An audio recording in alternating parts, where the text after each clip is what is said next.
Hi, I'm Kimberly Lewis, your motivational muse.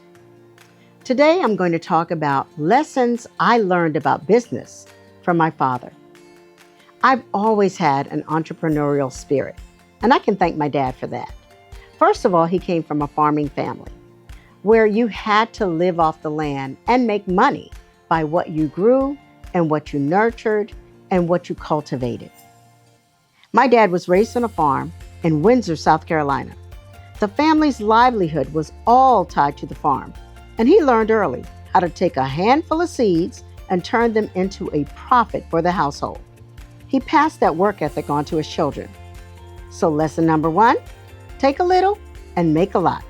No matter what you're given, add value to it.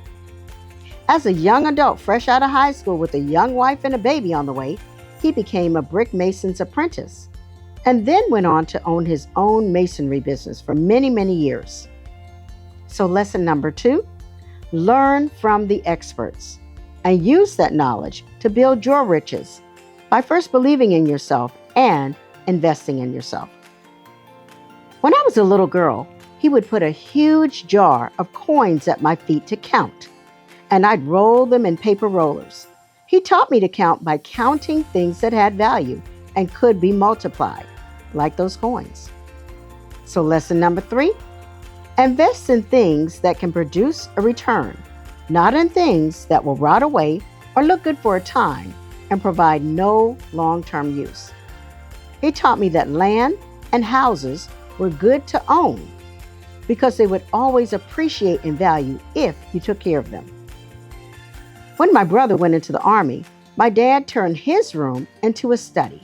He filled it with books and retired to his study nightly to read. Lesson number four, no matter how much you think you know, there's always something that you can learn. My father stayed busy. He was not only running his bricklaying business, he taught brick masonry at Wando High School in Mount Pleasant, South Carolina, and he pastored several churches throughout the years.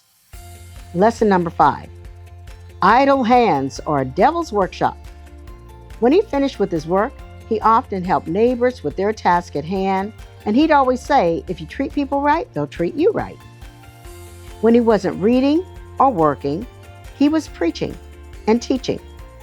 He not only taught lessons to his children and the students in his class, he was eager to share any bit of knowledge he gained with his neighbors, friends, co-workers, and the people who worked for him.